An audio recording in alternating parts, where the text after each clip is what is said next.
We are live. Yay. No, it's working. Man. Get a back look at my head. I see how gray I'm going back there.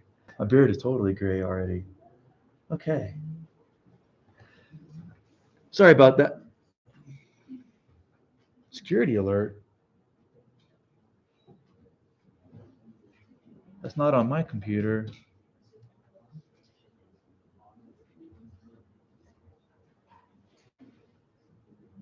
What am I okaying to? I can't see it.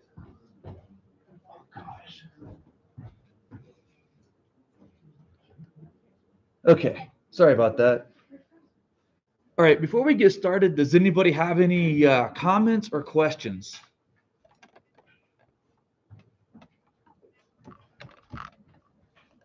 None? Okay. Oh, sorry. Yeah. So this is just a piece of advice for anybody who wants to hear it. Before you do your homework, read all your notes and have them by you. Read the text or you'll get a fucking grade. Yeah, the homework is up. It's just a multiple choice. It's on a test bank, so there's like 19 possible questions out there. You can take it twice.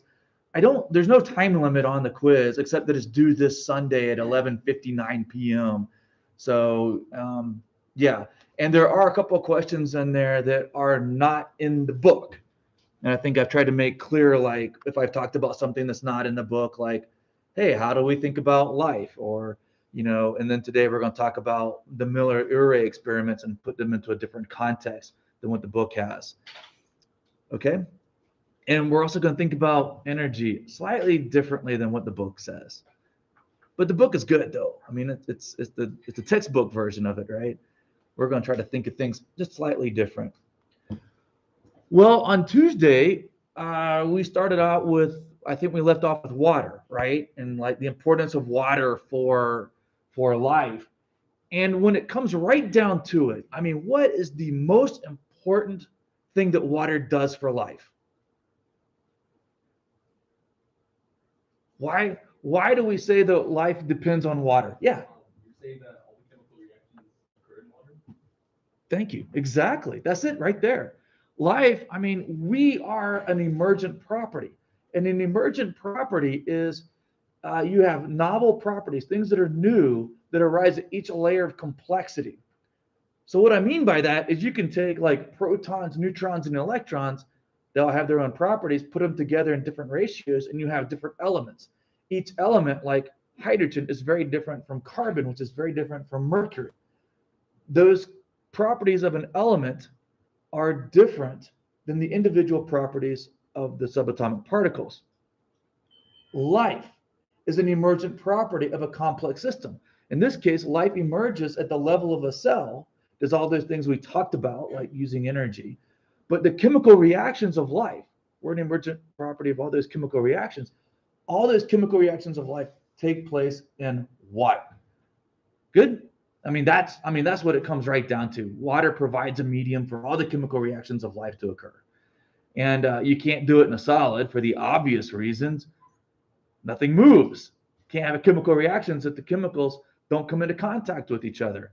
And the thing with air is that air is too diffuse.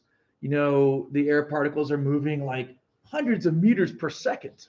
It's all random, but they don't stay in contact with each other long enough or regularly enough to have the chemistry of life. Good? Okay, and then of course, why water is a liquid at room temperature. Why is that?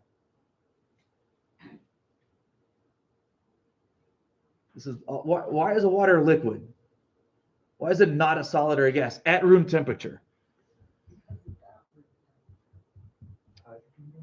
Hydrogen bonds, exactly. Water is a polar molecule. A little freak of nature that water just happens to be a bent molecule like this with 105 degrees in here. Water is polar. This is a delta symbol, means it's partially negative. This is partially positive because we've got our polar covalent bond here between the oxygen and the hydrogen. This property of water allows water to stick to each other. And in liquid water, there's not enough energy to permanently break all of these hydrogen bonds and to have a gas. So water can be a gas. Or there's also enough energy so that these bonds are broken and reformed constantly, but not so fast that they're a gas, right? But if you remove enough energy, then these things become solidified. They don't break. There's not enough energy to break them, and they become a solid. But at room temperature, they're making and breaking all the time enough to keep them liquid. So hydrogen bonds on a polar molecule is important because not only does it allow water to be a liquid, you can dissolve any hydrophilic molecule in water, right? If you can start forming if you can start forming hydrogen bonds with water, like an amino acid or certain proteins or sugars, then you can dissolve in water. And same with our electrolytes. And when we start talking about transport across membranes, man, electrolytes are really important for life, and they dissolve in water.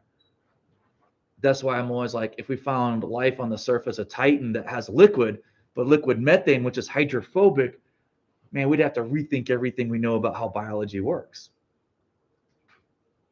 Okay, so there are other properties of water that are important that result from it being a liquid polar molecule forming hydrogen bonds. And just briefly, I talked about it being a good solvent. Water is not a universal solvent. It can't dissolve everything. That's good, right? I mean, it'd eat through your glass jars. It would eat through your plastic containers. It would eat through our stomach, right? If it was a universal solvent, of which it is not. And I briefly talked about other things like adhesion, cohesion. You guys got this down, right? And then water tension. We talked about high heat capacity. Basically, water can absorb a lot of energy or release a lot of energy before it changes temperature. And that helps buffer us thermally. I'm going to talk more about temperature later. We go outside, we sweat. That when water evaporates, we cool off. And the reason why is because the water molecules that evaporate, those are the most energetic molecules. They have the most energy, so they leave.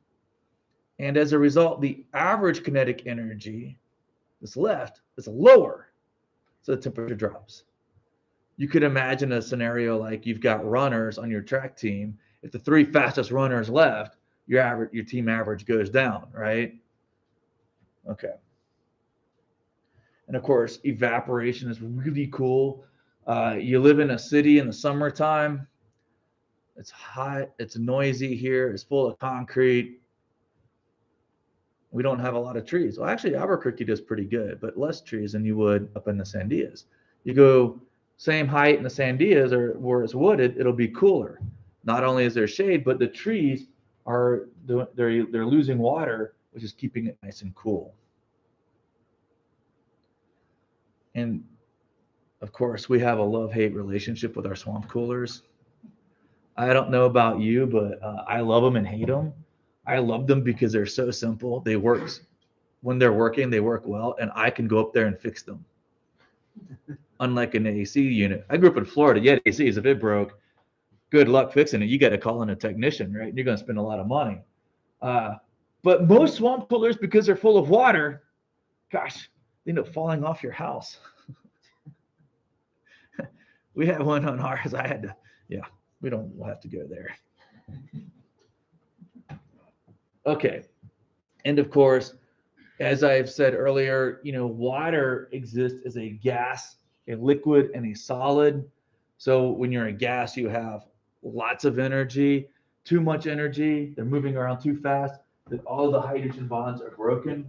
When you're a liquid, you have enough energy that you break the bonds, but not enough that they're always broken. So so when you have water, they're making and breaking all the time. And then of course, if you go below about 32 degrees, there's not enough energy to break these hydrogen bonds, and water solidifies. And they solidify, forming kind of a crystalline structure here, where the distance between each one of these becomes set. It becomes the same distance. That's why if you put water in your freezer and there's no room for it to expand, it will break things, right?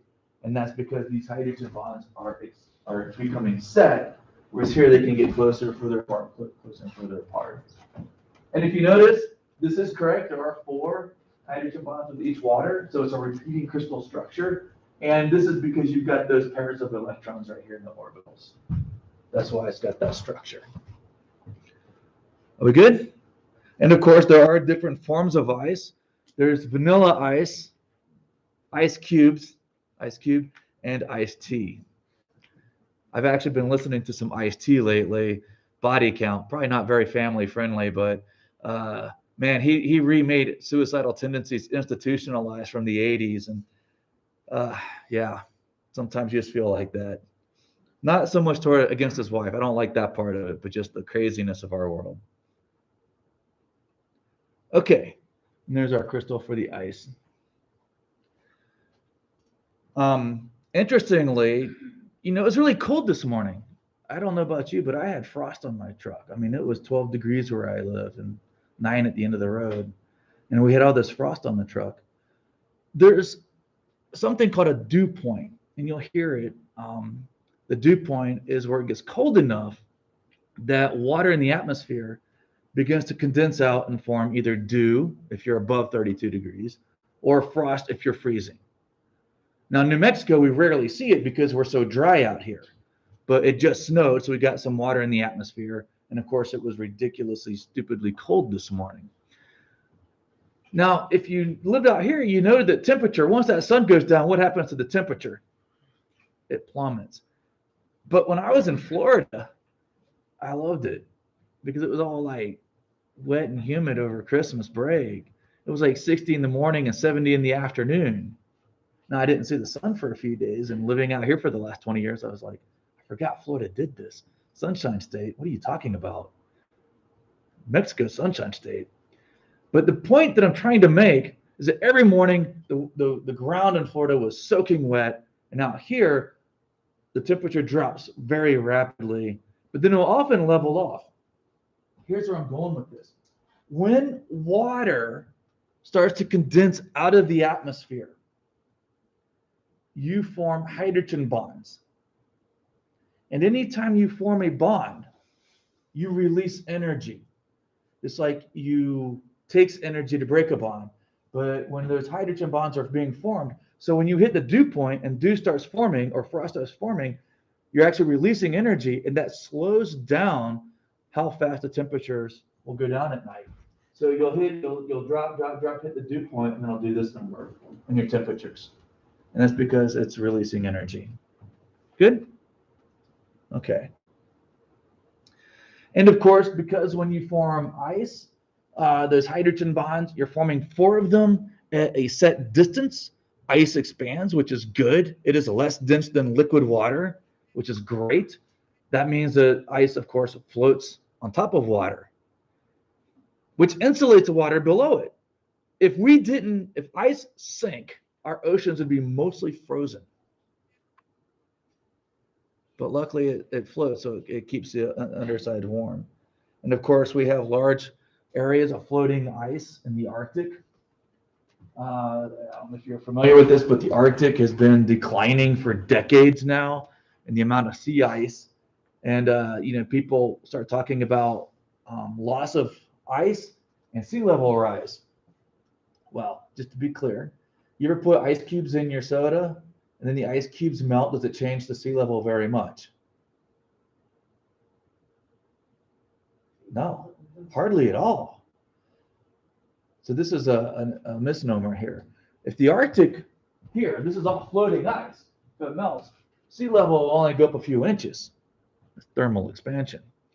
However, if ice melts on top of Greenland or Iceland, if ice is on land, like our ice sheets, like our glaciers, if they melt, like in Antarctica or Greenland, then yes, you can raise surface water, sea level rise by almost 20 feet, 30 feet, 40 feet, 120 feet if you melt off all of Antarctica. Are we good?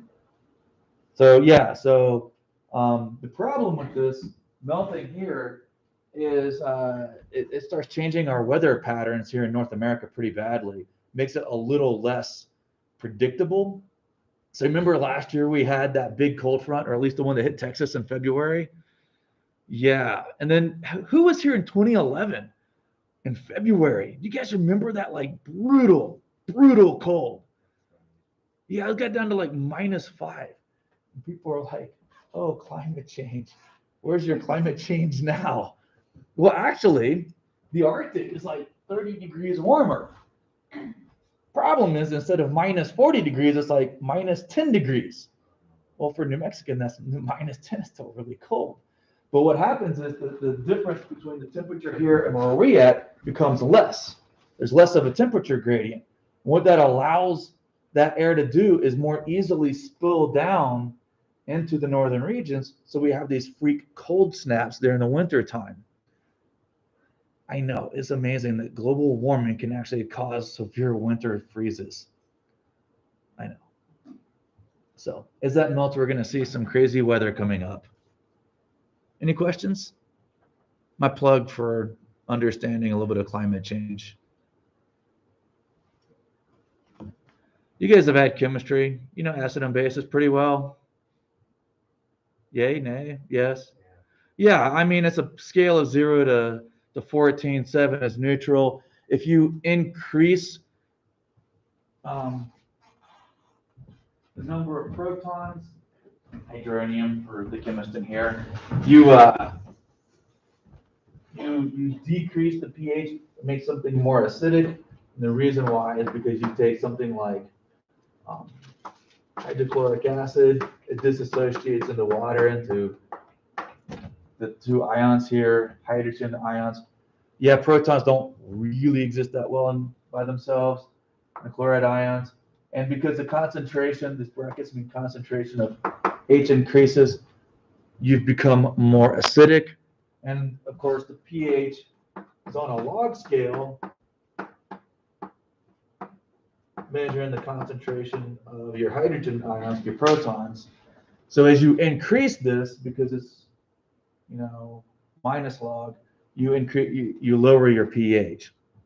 Okay. One thing that's very important is that it's on a log base 10 scale. That just means, you know, like think like 1, 10, 100, 1 to the first, 1 to the second, 1 to the third, right? Or 10 to the third, I'm sorry. That would be 1, 10, 1,000. So if I have a 10-fold change in my hydrogen ion concentration, let's say I increase it 10 times, I change my pH by a factor of 1. So if I've got, since it's a log, if I've got 1 times 10 to the -7 molar concentration of hydrogen ions, what's my pH?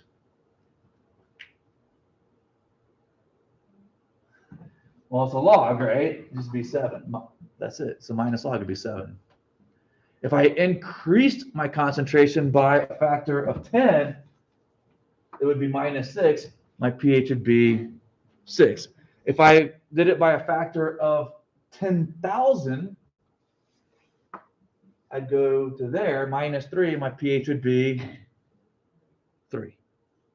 Okay?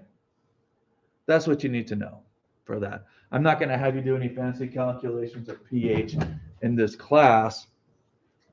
Like here, you can see the equation right here. But what I do want to talk about, you guys know the pH scale, right? Do I need to go into this too much? There's some more fun things to talk about, actually, if you guys are familiar with it. There's also Khan Academy. You guys ever use Khan Academy? Crash course? Yeah, it's pretty good. Wikipedia is a good source. A couple of things. Life uses a lot of pH buffers, like your blood. There's what buffers do is they can act as an acid or a base. So if you're exercising very hard, your blood pH and your muscles will start to go, the pH will start to go down as it becomes more acidic. Well, that's bad. So what happens is your blood will start releasing buffers, and those like calcium carbonate, and those buffers will act as an acid. I'm sorry, will act as a base, and they'll reduce the concentration of hydrogen ions and raise the pH. If your blood becomes more alkaline, then a buffer can act as an acid and release hydrogens and bring the pH back down. So the point that I'm trying to make here is that buffers help prevent wide swings in pH by acting as a base, releasing hydrogen ions, or acting as an acid, acting as a base, taking up hydrogen ions, or acting as an acid, releasing hydrogen ions. And if I say proton, it's the same thing. Good? And everybody knows why a hydrogen ion and a proton are the same thing, right? Okay. More or less, I mean, as long as there's no neutrons there. Life is very, very sensitive often to changes in pH. A lot of life is. Your blood, I mean, it can't move more than like a tenth, and that's it. And any more than that, and you die horribly. It turns out that also organisms, marine life is also very sensitive to changes in ocean pH. Our oceans are slightly alkaline. They have a pH of about 8, a little over 8. That's a good thing. And the reason why is because we have animals that can take calcium carbonate out of the water, take calcium and carbonate, and make rock out of it. They can make seashells, oysters, scallops, snails, coral reefs. They can like create, their shells. They can create reefs, and there's like 100,000 species of mollusk. There's a lot. There are a lot of mollusks out there, and with the oceans also, coral reefs are amongst the most diverse habitats on the planet. They only account for like 1% of all the ocean surface, but like almost half of its entire diversity. I mean, think about that. Half of the ocean's diversity is found around 1% of its surface area, which is these coral reefs. And the problem is that as we release more and more carbon dioxide into the atmosphere, carbon dioxide gets absorbed into the oceans. Like almost half of the CO2 we've released since the Industrial Revolution has been absorbed into the oceans, where it forms carbonic acid. So we're lowering the pH of the oceans, which is going to have an effect on all of these organisms like corals and mollusks that rely on calcium carbonate. And then all of the organisms that rely on them. And in fact, during some pretty bad mass extinctions, one of the things that nailed marine life was massive volcanism, leading to acidic oceans, which led to collapses of marine ecosystems for millions of years. Think Endothermic. Anybody's interested in reading about one 251 million years ago. And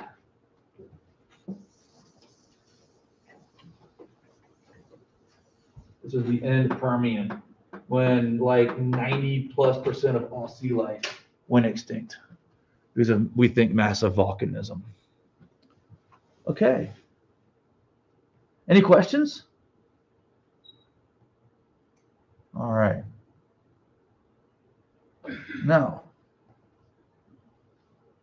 in this chapter, it's kind of a cool chapter. I like chapter 2 a lot because it kind of introduces all of these different things like, we talked about water.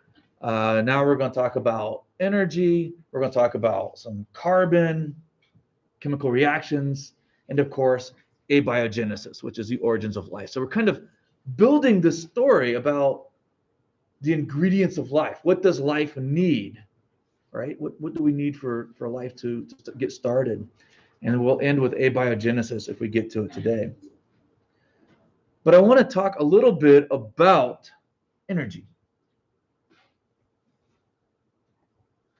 I took this photo down around Bitter Lakes a few years ago. There was a nice, thunderstorm rolling across the plains out there, and I managed to, after about a half hour, I managed to get 3 or 4 good lightning shots, and this is one of them.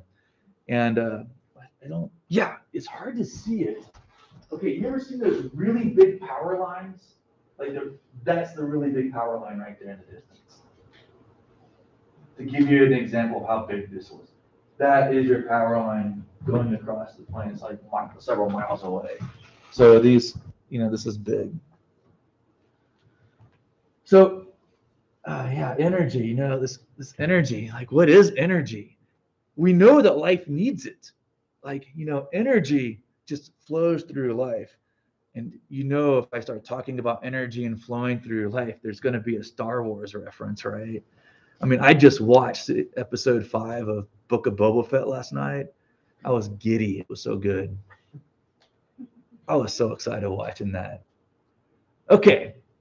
Energy flows through life like the Force flows through a Jedi. Don't cut life off from energy, because without energy, life dies. And if living is a process, then dying is a process of returning to equilibrium. You do not want to ever be in equilibrium with your environment. I know. You always talk about being in equilibrium. You do not, because you'd be like carbon dioxide, water, and a few minerals. That's equilibrium. We are way out of equilibrium with our environment. So I want to bring this back. Keep thinking about this. Life is an emergent property of a complex system that uses energy to create order. Remember, we started talking about, the 5 characteristics of life presented in the textbook. They're not wrong at all. But as we build this story of how life got started, abiogenesis, and the conditions that lead to the origins of life, which we're going to talk a little bit about, was the Miller-Urey experiments. To understand the origins of life, it's sometimes necessary to think about life differently than a set of characteristics. Life does something. So you need to think about the types of places or phenomena that would lead to what life is doing. Using energy to create order. We're having chemical evolution. We're creating more and more complex molecules, right? And if anybody's interested, that's a hanging robber fly. It always reminded me of like Men in Black, when Will Smith's character has to go into the training session and and there's all the aliens hanging around. That always reminded me. Somebody must have been inspired by that. That robber fly is from Arizona. Okay, so just to make sure that we are on the same page, emergent property. Just one way of thinking about it, you're greater than the sum of your parts. We hear this term system. Now, there are different ways of defining a system. In chemistry, we start talking about a system as your reactants and your products. But for life, it's a little bit better to add another layer to that. It's a set of connected parts all working together in a defined boundary. And the reason why I like this a little bit better than what the book is saying is because we're talking about life here, not just chemical reactions. So our system, the cell, basic unit of life, is a system surrounded. The boundary is your membrane. And then all the parts that work together, all the chemical reactions, all the different parts of a cell work together inside that system, and life emerges from that. You are also a system surrounded by your skin. And then here's energy. We'll talk about energy, the ability to do work. I'm sure you've seen it defined as that. I also like this. It can cause change to occur. I think that's important. Metabolism. In the book, they talk a lot about chemical reactions being exothermic or endothermic. And if you've had chemistry, you probably have heard the word exergonic, endergonic. I'm not going to really get into the minutia of the differences between those two, but for our purposes, exergonic and exothermic are very similar. But metabolism is the way we should be thinking about this, because that's the sum of all the chemical reactions in our life. And of course, life has order, a non-random arrangement of things. So for us, when we start thinking of chemical reactions, the book is talking about exothermic ones, like this fire that's releasing energy, and there's endothermic ones, or chemical reactions that require an input of energy. And this is the basis of life, right? But inside of cells, when we talk about metabolism and all of these some chemical reactions, we can really talk about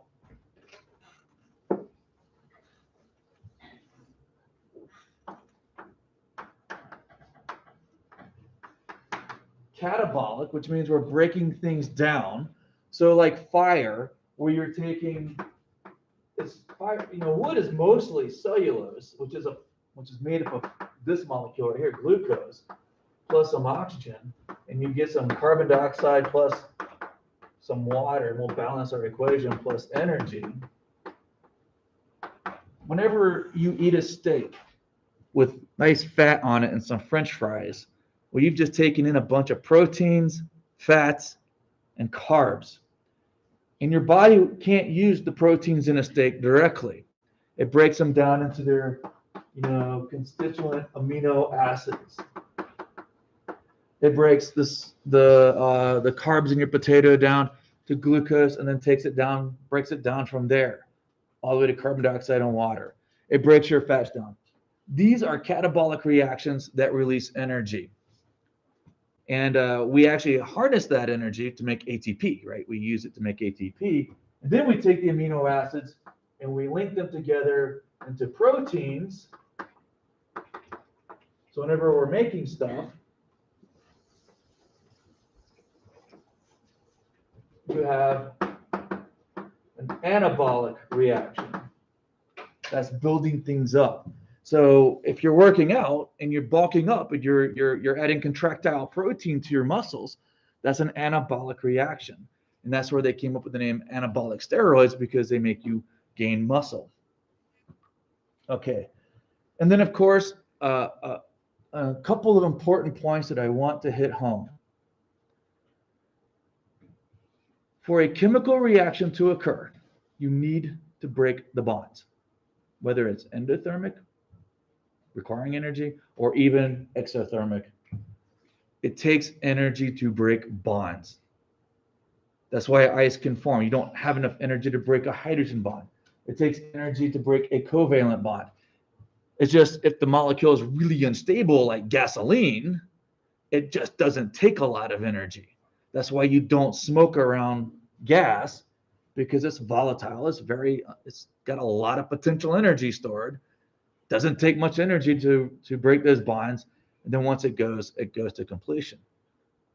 But you can take that same batch and throw it in water, nothing happens. That's because it requires a lot of energy to break those bonds. Okay, wait, was there one more thing? Oh yeah, so it takes energy to break a bond. Energy is released when bonds are formed. Okay. And of course, whenever you have chemical reactions, you're just rearranging the elements. You're not changing the elements, and you guys know that, right? Okay. All right. So exothermic reactions, of course, these are releasing energy. Of course, I have exergonic here. For our purposes here, we're not in a chemistry class. They're very, very similar. But basically, if you're an exothermic reaction, you are releasing heat. When you break down the foods you're eating right now, or your metabolism is breaking down carbs or fats, if you haven't eaten this morning, you're probably breaking down some fats. That releases energy. That is a source of your body heat. You're 98 degrees. That's from the breakdown of all the foods that you're eating. So would that be when you like go into ketosis and you're breaking down fat? Yeah, so ketosis is when you have no carbs. So your body thinks it's starving, so it starts breaking down the fatty acids, and it forms ketones. Yeah. All right, that's why it's called ketoacidosis, because ketones, look something like, if I remember correctly, I haven't looked at this in a while, look like this, and that because you're losing your hydrogen there, it acts as an acid, so it lowers your blood pH. That's why Ketoacidosis, yeah, you'll lose weight. I mean, that's how they identify often onset of diabetes. People lose weight rapidly, but it can be bad news for you. Okay. The other thing about exothermic reactions, you take wood, cellulose, right? And you add an input of energy and you break the bonds. What happens is those bonds are unstable. You have those unpaired electrons. The electrons do not like to be unpaired. They like to be together. So they will start forming new bonds with oxygen. And of course, they form carbon dioxide and water. The energy you see here, the heat and light being released, is the energy being released as carbon dioxide and water are being formed. Okay? Now, this is a spontaneous reaction from a chemical point of view because it will continually go once you start it. The reason why it continues to go on and on and on is because every time you form these molecules right here, carbon dioxide and water, it releases enough energy to break these bonds. Make sense? So it just keeps going and releasing energy. It also increases this thing called entropy, which I'll talk about in a few more minutes. But entropy is a measure of disorder. Our energy is becoming degraded. We can't use it as well. We have less energy to do work. And one way to think about it is this is a larger, more complex molecule than these two. So I've got one glucose molecule, 6 oxygen. So I got 7 molecules total. Over here I have 12, and they're small and simple. And they're also oxidized, which we'll talk more about. You guys know about oxidation reduction? Okay, good. And then, of course, you have endothermic reactions. Photosynthesis is an endothermic reaction. It is an anabolic reaction. And this plants take carbon dioxide and water and the energy in sunlight to make glucose and release oxygen as a byproduct. The reason why this requires energy is because this, of course, has more potential energy than these combined, right? But the energy needed is these are tough nuts to crack right here. It takes a lot of energy to break those bonds because oxygen, being so electronegative, holds on to the electrons. So it takes a lot of energy to break them.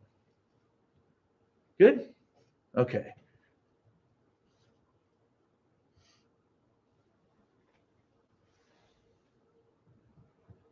So we've talked a little bit about energy, and you guys know the definition of energy from chemistry, physics, and even reading the book, right? Yeah, it's the ability to do work. So if you're deadlifting, you're doing squats, right? If you're doing or a bench press, if you get 225 on the bar and it comes down and you press it up, you're doing work. You're moving an object of mass through a distance at a specific speed. And it requires energy to do that work. For those of you that don't bench press, my hardcore bench pressing days are long gone. You'll see me in there with the bar these days. It's pathetic. I think I picked up the 20 pounders and was working with it. It's okay. I keep telling myself that. But other ways of doing work that require energy is like cleaning your room, washing the dishes, stacking things away. All of these things require energy to do work. And when we're doing work, another way of thinking about it is we're causing change in the universe. And of course, we define work as moving an object of mass through a distance, right? At a specific speed. I think that's actually power. Okay, another way to think about energy. There's another way to think about it. It can cause change to the universe. So energy can do something. Much like life does something, energy can also do something. And that what we usually talk about is work. And then there's, of course, I'm showing DNA. It takes a lot of energy to maintain your DNA, right? Because your DNA is this highly ordered set of molecules that if it becomes, it can be damaged fairly easily, but our cells spend a lot of time maintaining our DNA and making sure it doesn't get corrupted. And it still does. And just, did you guys see the story about mutations not being as random as we thought?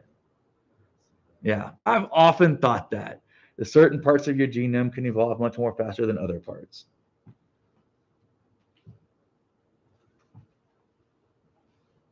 All right, there's a crazy scientist. Movies always make us out to be crazy, right? We're not. But I love this from Young Frankenstein, Frankenstein, with Gene Wilder, who recently passed away a few years ago. But have you guys ever heard the Frankenstein stories, the Frankenstein monsters with the doctor Frankenstein making the monster? And um, there always seems to be some lightning strikes and electricity and reanimation of life. And this is it's a neat story how this came about, how all these needing energy to reanimate life came about. It was, of course, Mary Shelley Frankenstein. Oh no, I brain farted. It's Mary Shelley Frankenstein and a couple other well-known poets were all hanging out, and they were like, and writers in the 1800s, and they're like, let's go write a horror story. Let's go write a story, because they're in this big castle or something. And she comes back and writes this story about this Frankenstein and this monster. But interestingly, she didn't come out of a vacuum. Around the time she wrote her story about using energy, electricity to reanimate life, discovering the secret to life, some people had just discovered these dead frogs that if you hit them with electricity, they would do this number. So if you had a recently dead animal, that if you zapped it with electricity, it twitched. And so we realized that there was something. They started thinking maybe we could bring back, something that was dead by electricity. Of course, that doesn't work, right? Once you die, entropy is increasing, right? I mean, the information that was you is gone. You can't bring it back. That's why death is permanent.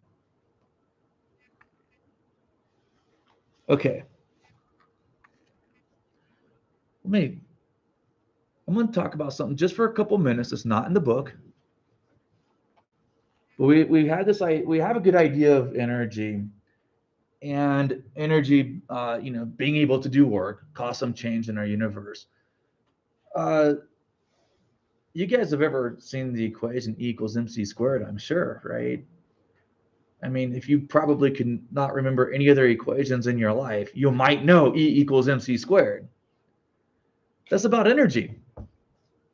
And in one of our big intellectual breakthroughs, Einstein, when he was born in 1875, so 1905, he was like 30, late 20s, 30. He's a patent clerk, right? A patent clerk. And he comes up with this theory of special relativity, E equals mc squared. You guys know what it means, right?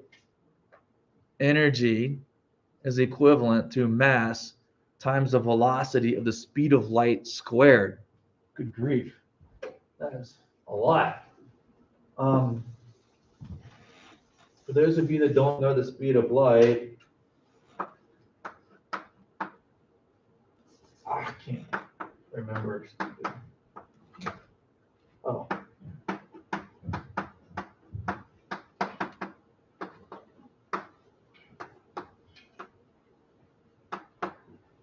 $186,282 miles per second, or about 300,000 kilometers per second.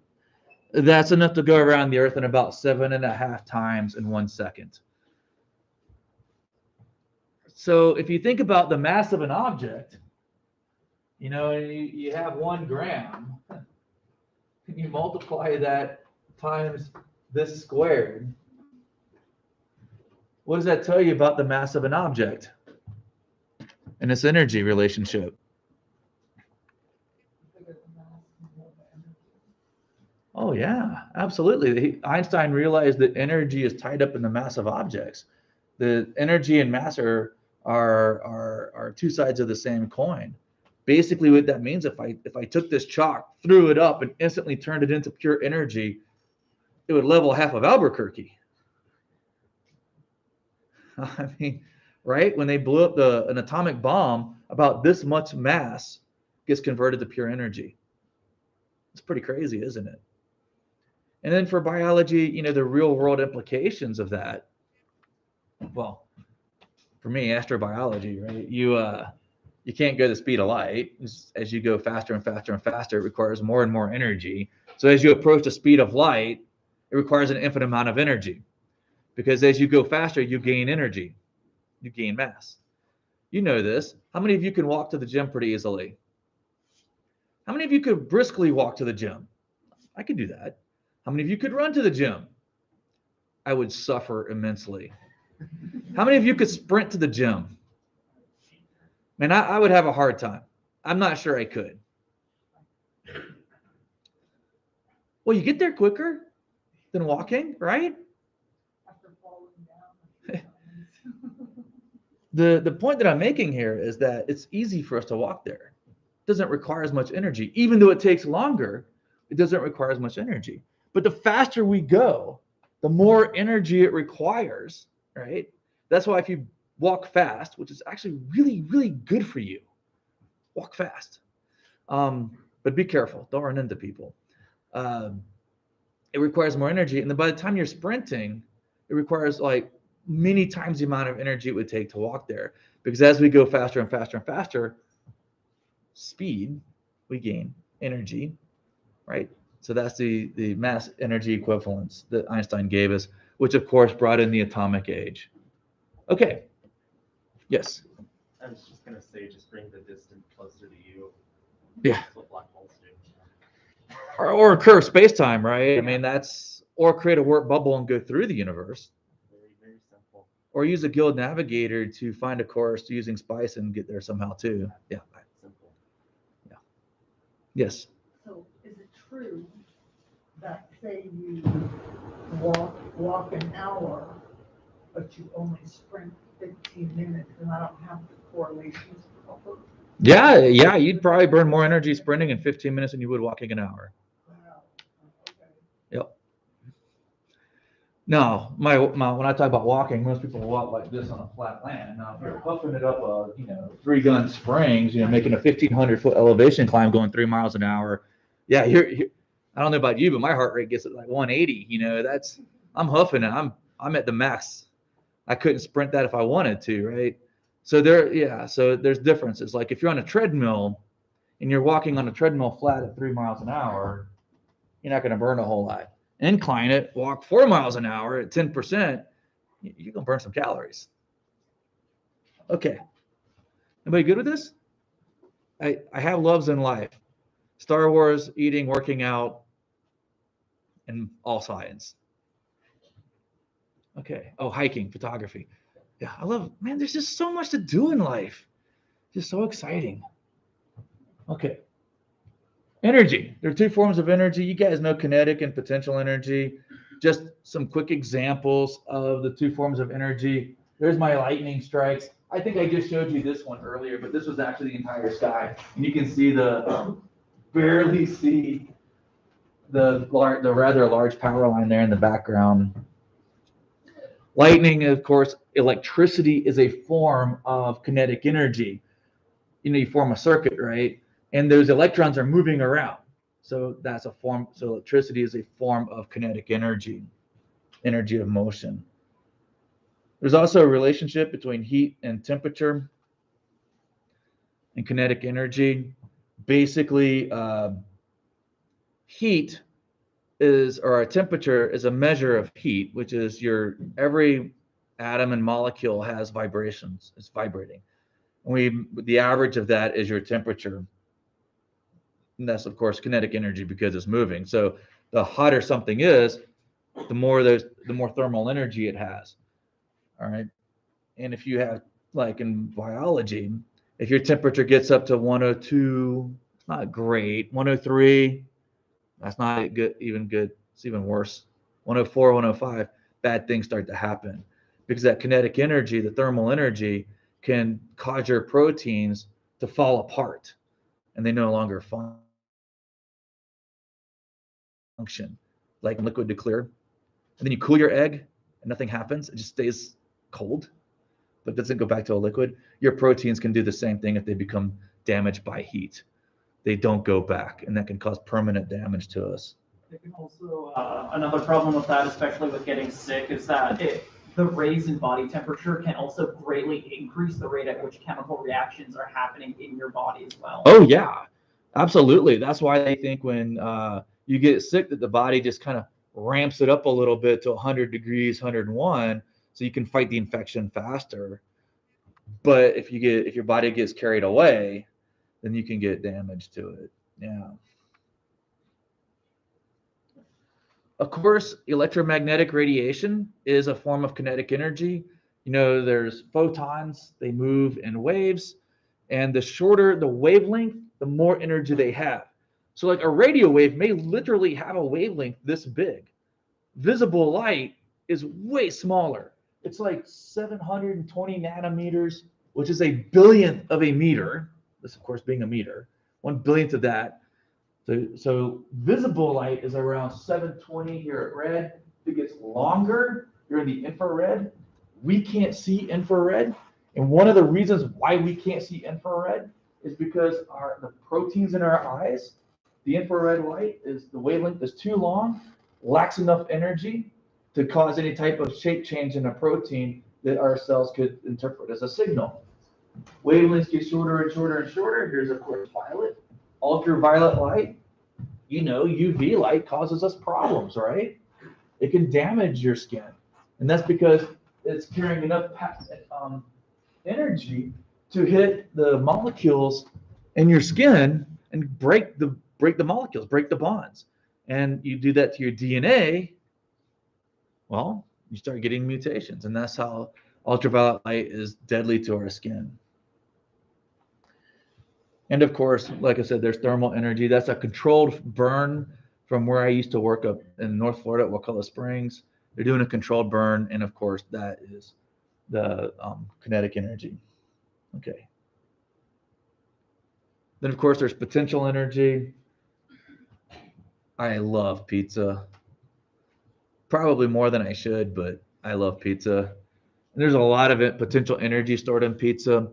The reason why I'm showing you this photo is not just to make you hungry, but just to show that we get our energy as potential energy from the foods that we eat.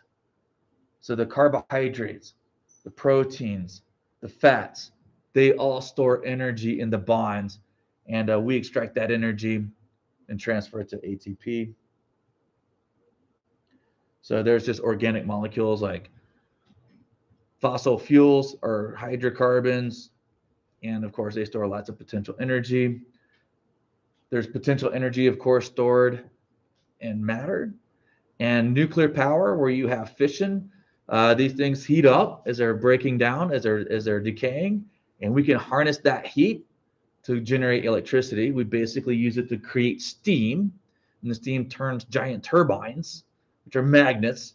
If you remember from physics, that generates an electric current. And we use the coal for the same purpose. The big difference between nuclear power plant and the coal-fired plant is that one has 0 carbon dioxide emissions. I'm way for nuclear power over coal power. Yeah. Controlled fusion is starting to become prevalent. It is, yes. I've been hearing this for 30 years, so we'll see. Well, I think a couple of years ago, there was a plant that was able to have it. Yeah, they've made some pretty big milestones, yeah. But just to let you know, 15 years ago, I was like, we're going to have it in 10 years. Oh. You know, and I was told an undergraduate in the 90s, I was going to be here in 10 years. Just like what is it, Uptown, the Windrock Center, Yeah. Town Center that we were supposed to have how many Yeah. years ago? I don't know. And for us in biology, one thing that's really important as well is potential energy, not just an energy stored in the bonds of our molecules. Of course, that's where we're getting it. But our cells store potential energy much like water is stored behind a dam. There's more water here than here. This water is not in equilibrium. There's potential energy stored here. The connection is this. Imagine this is our cell membrane. This could be sodium ions outside the cell, sodium ions inside the cell. This is out of equilibrium. This has potential energy. And something that we'll learn about are things called electrochemical gradients, that our cells store energy by putting more type of like sodium ions outside the cell, potassium ions inside the cell. And we use that to do lots of different types of work. But that is a very, very important type of potential energy that we'll discuss when we talk about membranes and transport. Okay? All right.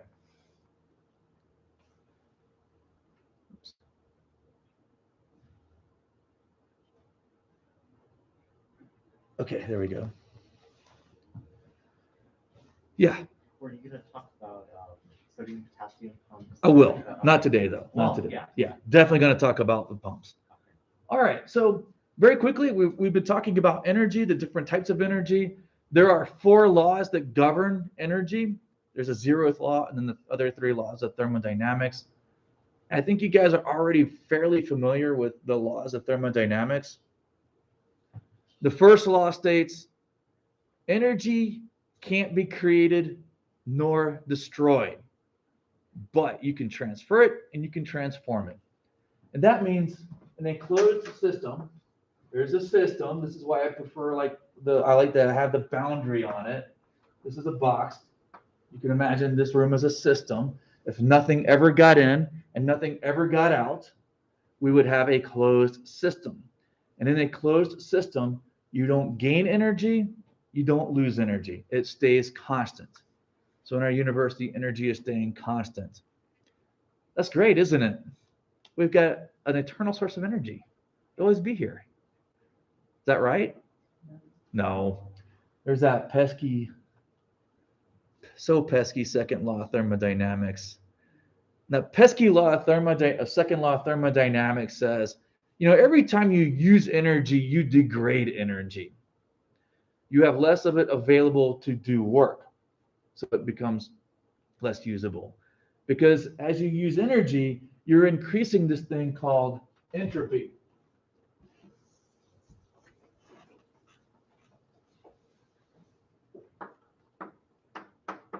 And entropy is disorder, right? Entropy is disorder. The universe wants to go to full entropy. It wants to increase entropy. That's also, ironically, one of the ways that life was able to get started is because life at the scale of the universe speeds up entropy. Even though I have talked about life being an island of low entropy and creating order, but that's at the level of the cell or the organism, not what's going on around it.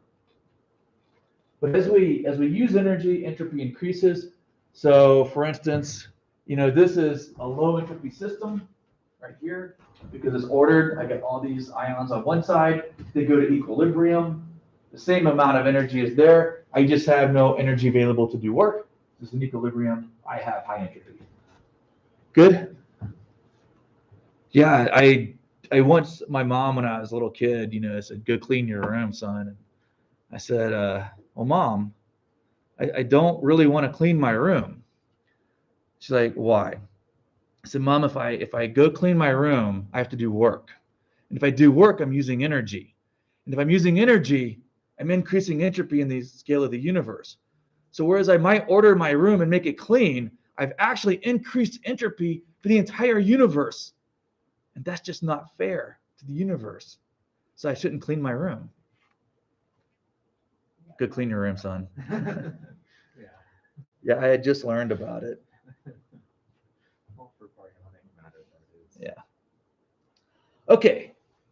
And then really quickly, spontaneous reactions occur because you're continually increasing entropy. And I explained really quick about how you're creating entropy by taking a larger, more complex molecule and you're breaking it down into a smaller, simpler molecule. This also oxidized and it releases energy. And when the carbon is forming new bonds with oxygen, it's releasing energy and it releases enough energy to continue the reaction. Now, of course, this is from South Park. Can it spontaneously combust? I know on the web, there's all these things about spontaneous combustion, and they'll show these. Don't go Google it unless you just are a glutton for punishment. It's ridiculous. You will not ever spontaneously combust sitting there, and neither will anybody else in this world, even though there are 8 billion people. Don't worry about it. It's not going to happen. You know why it won't happen? Requires an input of energy to break the bonds. I'm not saying you can't catch on fire, but you do not want to do that. But you just can't sit there and just out of nowhere do that. It won't happen. Okay? Sorry. Poor Kenny. Yep. He comes back. He does, and he comes back permanently. Yeah. That's a superhero power, right? I can't die. There's some really cool fan theories about South Park. They're caught in a time bubble. Okay. Oh. So very quickly, as we've talked about the importance of water, now energy for life, we're talking about some chemistry, making and breaking bonds.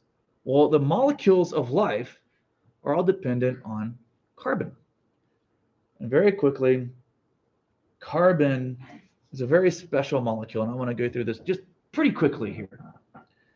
The reason why carbon is the element of life is because carbon can form 4 stable covalent bonds with other molecules, including itself.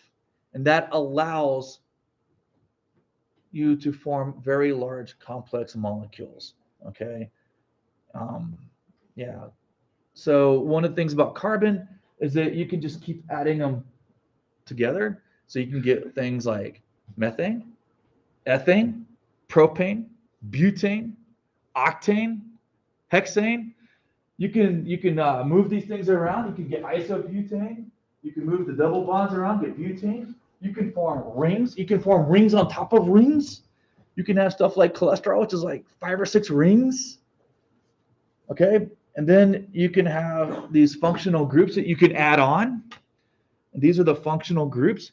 And functional groups kind of change the chemical properties of a molecule. So, for example, most of these functional groups can make a molecule more hydrophilic. So if I take something like this molecule here,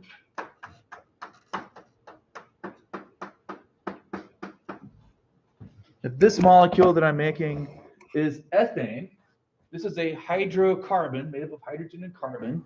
It is nonpolar. It is hydrophobic. It's a gas. Unless you put it under pressure or cool it down, it'll be a liquid. But it's mostly a gas at room temperature. This is natural gas. This is what you're burning in your house if you have natural gas.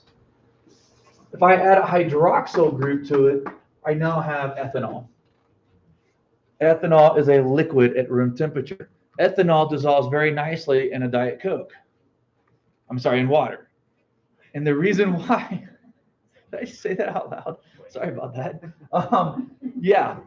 So basically what's happening here, partial negative, partial positive, because I've got my polar covalent bonds, this thing can form hydrogen bonds with water. It is dissolvable in water. And the point that I'm making here is this, is that these functional groups, when you add them to a molecule, you start changing the properties of the molecule. The one functional group that really doesn't change whether or not something's hydrophobic or hydrophilic is, of course, the methyl group, but it changes the shape of molecules.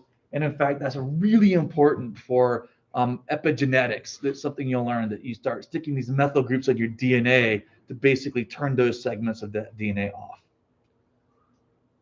Okay. Another reason why we can have very large molecules and lots of them is because we have monomers and polymers. And we're going to talk more about this, but carbohydrates, proteins, nucleic acids are actually polymers. Poly means many. They're made up of many different building blocks. So you have what is called a dehydration or condensation reaction. Basically, you're taking your building blocks and you're sticking them together. You're polymerizing something. I'm synthesizing DNA, proteins, complex carbohydrates. You can also say the word polymerization. It means the same thing. I'm going to polymerize a protein. The way I like to think about it is I've got my Lego parts and I polymerize them I stick them all together, and I make the Lego Millennium Falcon, which I can't wait for my daughter to want. Okay, so there it is. It's called a dehydration because it loses water. So whenever you're making proteins, you take your 20 amino acids, however many of those you need, and you stick them together, and you make proteins and fold them. We will talk a lot more about that. On the flip side, you can also do what's called a hydrolysis reaction. Hydrolysis. That means we're going to split water and we're going to start breaking apart our polymers. You know, it's interesting. Whenever we eat, they're like, you want to drink, right? You want to drink some water. Well, if you're going to start breaking down carbohydrates, lipids, and proteins, you're doing a hydrolysis reaction, which requires water. Okay? So now we can break our polymers into the individual building blocks. It's like you can take apart your Lego ship and take it down to the individual parts. Okay. Well, I've only got a few minutes here. I just want to get started on this. I think we're pretty good on why carbon is the element of life, right? I've got a nice video on that I took about a week to make. So if you guys watch it, it's posted, why carbon is the element of life. I want to talk a little bit more about this primordial soup theory. This guy, J.B.S. Haldane, I think the book said somebody coined it in 1924. I need to go check up on that. I didn't know that, actually. I've been thinking that J.B.S. Haldane coined this. This guy he's a protege. I think one of his students once said of him, he's the last person to know everything. Well, there's too much to know now, right? But he was one of the last people that could sit down and talk about evolutionary biology, genetics, quantum physics, art, philosophy, humanities. You know, he was quite a stunning human being. So he coined the term, let's say 1929. The book said somebody else did it independently in 1924. This theory of this primordial soup. And the idea was, even though we had the theory of evolution, the modern synthesis was occurring. This is something you'll learn in your evolution class, but basically taking Mendelian genetics and Darwin, melding genetics with natural selection, showing how genes change over time. So evolution was becoming quite the theory at this time in the 1920s and 30s. Like I said, we're getting this modern synthesis. But what evolution and Darwin's theory of natural selection didn't say is well, how did life get started? Darwin himself proposed a warm little pond. J.B.S. Haldane said there was this primordial soup. And the idea was that life emerged in an ancient ocean with all of these organic molecules that came together to form life. And it wasn't tested for a while. And then in 1953, they did the Miller-Urey experiments. It was Stanley Miller working in Harold Urey's lab. And they had just done this analysis of Jupiter's atmosphere. Now, this is important because we had no idea what our ancient atmosphere looked like billions of years ago when life got started. But when we looked at Jupiter's atmosphere, we see hydrogen, methane, some ammonia, and water. Well, that's not affected by life. Maybe our atmosphere was similar to that. So Stanley Miller basically created this thing where there was some water, heated it, evaporated it, and then he added carbon dioxide, some ammonia, water. I think that's it. That's carbon, hydrogen, nitrogen, oxygen, isn't it? There's your four most abundant elements. And then he added a spark because you need a source of energy to break bonds. And he ran this experiment for a few weeks, and the water went from clear to pinkish to brownish as they collected all of these organic molecules. And interestingly, the book talked about the formaldehyde and the other things that formed, which are toxic to life. They failed to say that it formed things like pyruvate. And when you study pyruvate and acetyl coenzyme A in cellular respiration, pyruvate and acetyl, or that's a 3-carbon molecule and a 2-carbon molecule. I'm running out of time, I'll draw it for you. But these are precursors to making amino acids, precursors to making carbs, precursors to making nucleic acids, precursors to making lipids. And they formed them in that experiment. And they also formed amino acids. And this was a huge breakthrough, because what the Miller-Urey experiments showed unequivocally is that you can easily and quickly build or create the building blocks of life. Some simple organic molecules that to this day are very important for our metabolism. And like I said, I know they mentioned formaldehyde in the book, but it formed acetic acid and pyruvic acid, right? And amino acids, which of course are the building blocks to proteins. At the time, it was heralded as this enormous breakthrough. And one of the critics once said, well, this has been going on. We've had this going on forever. No life has ever crawled out of it. I agree. You'll never see life crawl out of that, ever. No, not ever. Not unless it got contaminated by life. Life is a system out of equilibrium with its environment. How do you take a soup of organic molecules and get a part of it out of equilibrium with its environment and using energy? You see the problem? So while the Miller-Urey experiments were fantastic at showing that the organic molecules we need to have life get started can form quite easily, its biggest shortcoming is that it in no way explains how you go from a primordial soup of molecules floating around to a cell. This system out of equilibrium that's using energy to create order. All these metabolic reactions in a system. So you don't go from like a bunch of water down here in a soup to things just congregating into a cell. That doesn't happen. That won't happen. So by thinking of life as a system out of equilibrium, now we got to start looking for geological systems, geological features that might lead to a system out of equilibrium. Alkaline vents, thermal vents. Okay, that's it for this week. I'll pick up with this just a little bit more on Tuesday because it's kind of important, and then we'll start chapter 3.